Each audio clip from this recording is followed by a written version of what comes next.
There is an arrangement in the spirits. There is an orchestration, and the CD is insected, and the sons and the daughters of men are watching. But who can comprehend and understand what is written on the wall?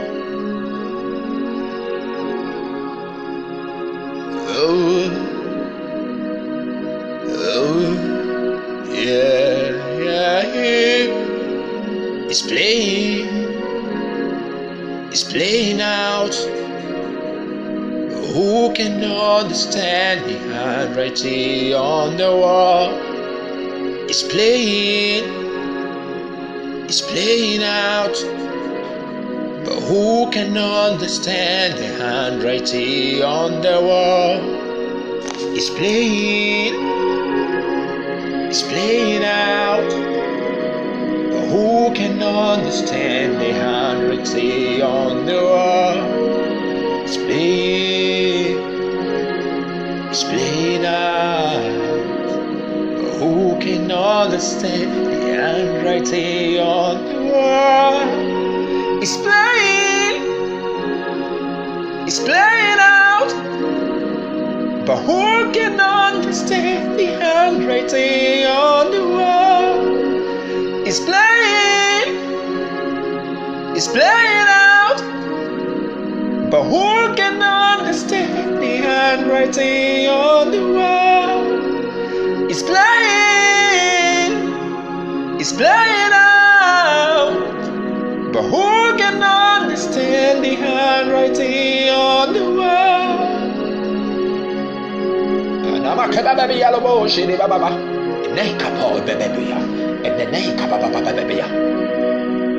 It will take a man who dwells in the secrets like Daniel to demystify the mysteries.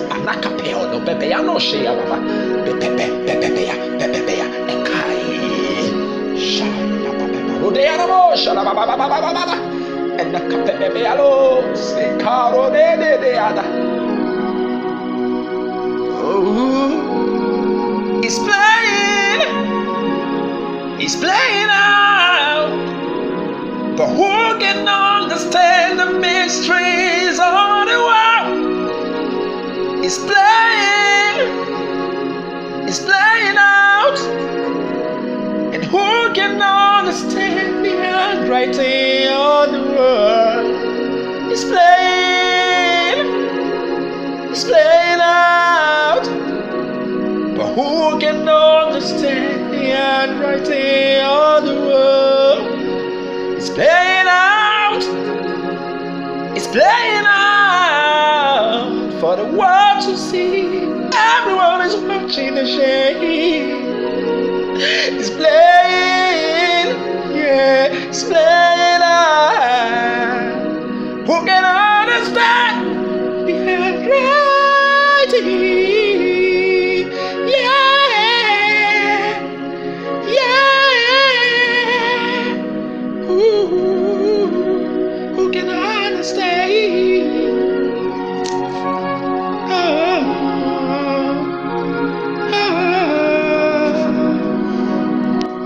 Ladies and gentlemen, greetings from heaven.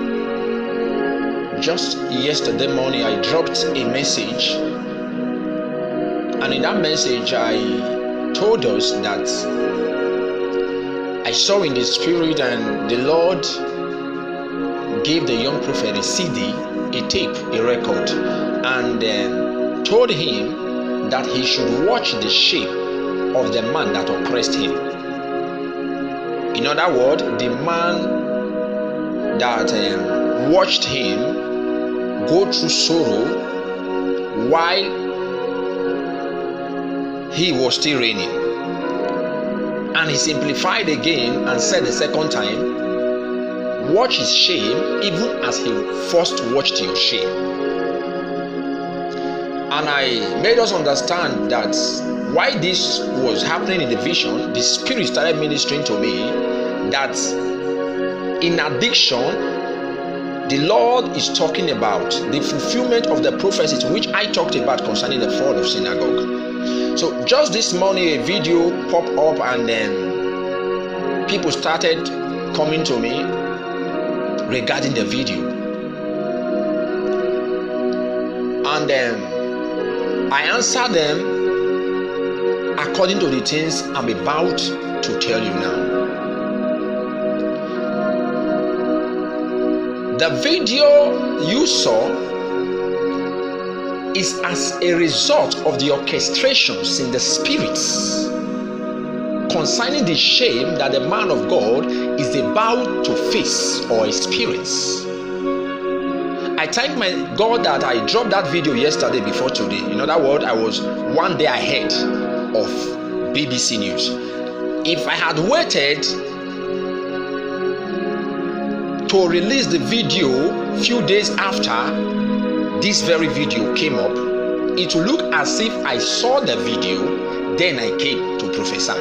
But I thank the Lord that I dropped this very video yesterday before this came this morning. And when you started watching that very video on BBC News, what was it like to you? As many of you who are fans and followers of Prophetic Joshua, what were you watching? Were you watching glory or were you watching shame? Now, I'm not just telling you that this is the fullness of the fulfillment of the prophecy, but I'm telling you that this is the beginning of the fulfillment of the prophecies. There is this profound question I was being asked by these people that came to me. Someone WhatsApp, someone called, and then they ask if what they are saying there is true or not.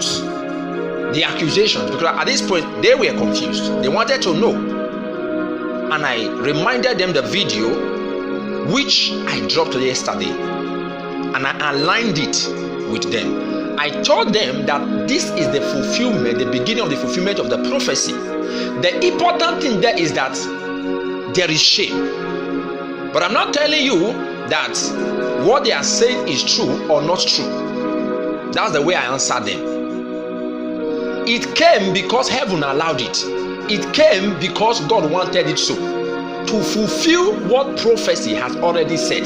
To fulfill what destiny has for him in conjunction with the young prophet. Because I told you that the rising of the young prophet is the fall of the ministry of Prophetic Joshua. And I told you that they are like John and Jesus. And until John was fulfilled, he was not taken. And until Jesus came, John did not decrease. So when Jesus emerged, John said, I must decrease and he must increase. And there was ignominy in his ministry. He died a shameful death. He was beheaded. What shame can be more cyclopean than that? A man whose head was decollated, separated and segregated from his body. He was buried without his head. And not just that he was buried without his head, it was a damsel, a child that demanded for the head of a prophet. So that was a massive and a colossal shame. And this shame did not come because the prophet was guilty. This shame did not come because the prophet was a sinner. No. There are types of shame. Shame that came as a result of your sin. Shame that came as a result of price that you must pay. There's what the Bible calls the cup of suffering. So when men are engaged to suffer for God, to suffer for righteousness, whether they are guilty or not, shame will come. So we have fabricated shame, and we have shame that came as an implication of what your wrongdoing, of the things you have done in the other ground. So when God has ordained that you will go through shame, he needs to employ Satan and his agent to put these things to work. Look at the case of Job. There was shame around his life, but the man was not guilty. Look at the life of Jeremiah. There was shame around his life, but the man was not guilty. If you study from Genesis to Revelation, you see men with stigmas, men with errors around their life, reproach, but they were not guilty of these things. But yet these things came. So that is to tell you that shame does not only come when a man is guilty. Shame comes when heaven wants you to pass through the ocean of shame, when God wants you to swim through the pool of shame. So the man is going through this time because prophecy said so.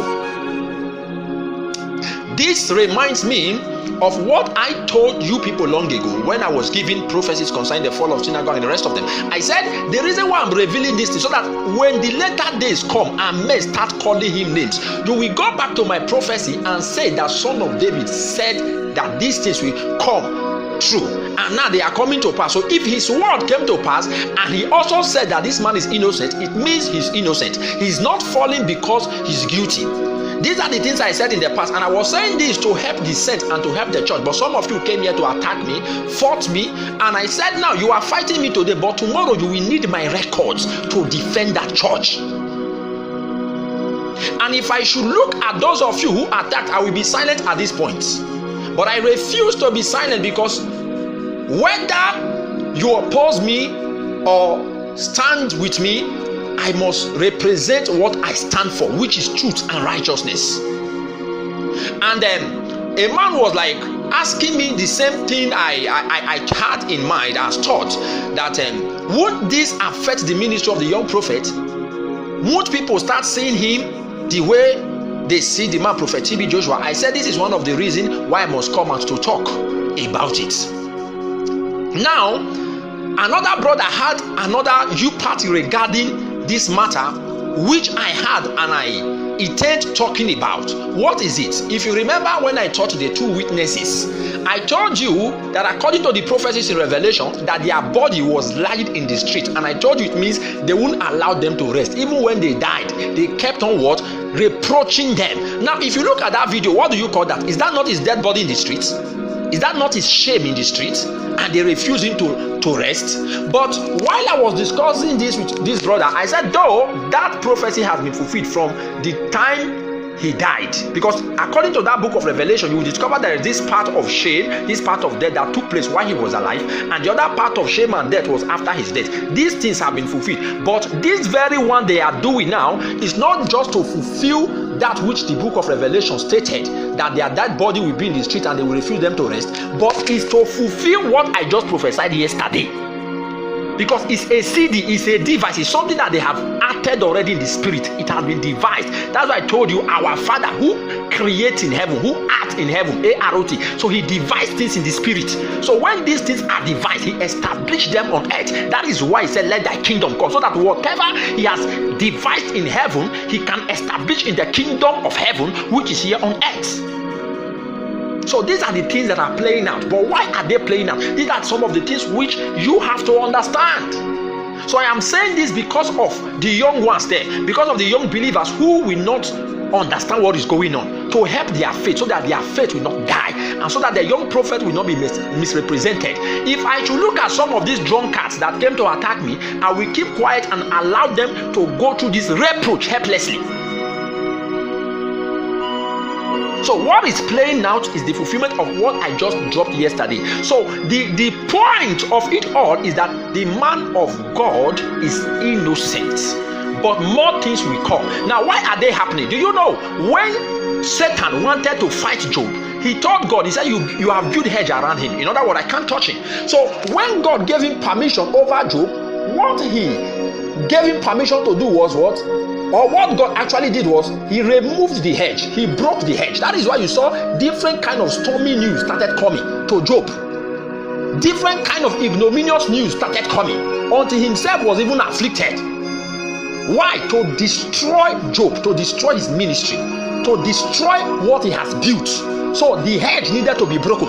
If you study the book of Psalm concerning the young prophet, which I taught you before, now you will realize that in the vision, while the young prophet was complaining, the Bible said that he has broken his hedge, that God has broken his hedge. So because his hedge was broken, he experienced shame. So that is why now that God is raising him, and TB Joshua is to go through that shame, so God need to break his hedge also. So in this kingdom, when God wants to expose his own to shame, what he does is to break the hedge around that man of God. So these same people who were with him once, and today they are now fighting him. So does that not tell you that God has broken his hedge? Because God uses men to guide men, to protect men, and to build men. So when the same people who once built you, who contributed to your growth start destroying, start plucking down. The Bible said a wise woman builded a house, but the foolish plucked it down with her own hands. So when these people start plucking what they have built with you down, it's a sign that the hedge has been broken. So you must understand these things. So this attack will not only come through BBC. There are many things that will still happen, but all this is in alignment to the prophecy I just gave yesterday, that he is to experience shame and the young prophet is to watch him. Before I started doing this record, I just came out in a vision. I was still seeing the same thing. It was as if they are playing it and I was watching shame. All I was just seeing in the atmosphere was shame. Shame. Outside the vision I had before I came out yesterday, I'm talking about now. I just finished seeing the vision and I came to do this record. So what I'm telling you is that you will see more shame. All this is to destroy the building, because it needs to fall for him to be fulfilled. It's not happening because God hates him. No, it's not happening because God wants to support his enemies. No. People don't understand that sometimes that destruction in the life of a man of God is the fulfillment of a man of God. So when we come with this kind of news, they get bittered, they get annihilated, they get exacerbated, and they want to kill us because we are passing a bitter message. Paul said, when I first came, you received me as an angel. He said, have I now become your enemy because I tell you the truth? So a man can be your enemy when you tell him a bitter truth. I've always told you people here, I don't come here to look at faces. I come to represent righteousness and truth. Whatever God puts in my mouth is what I divulge. So when he tells me to say things that will sound good to your ears, I come to say it. When he says I should say things that will sound bitter, I come to say those things. I don't look at faces. And why I don't get perplexed about this is because I know that whatever I come here to say in the name of God will definitely stand. And when it stands, those of you who came to attack will be ashamed. Yes, you will be ashamed. I'm still waiting for those of you who came to the comment section while I was giving prophecies that Peter B will never emerge into power. That as a matter of fact, I'm seeing a tyrant who will put the nation into sorrow. And you said, oh, why is my prophecy different? That at the end of the election, you will download the video, you will keep it for me. So once the election ends, you will bring it out to shame me. You will know what manner of prophet I am. Till today, I'm still waiting for those people. I didn't see them. That's the same way when all these prophecies are fulfilled concerning squad, concerning synagogue. I will also be waiting for those of you who came to attack and said all manner of nonsense. And hear me well, like I said before. When the church starts falling, those of you who came to attack me here will fall along. This is the voice of heaven, Son of David. Prophecy is crying in the streets of YouTube.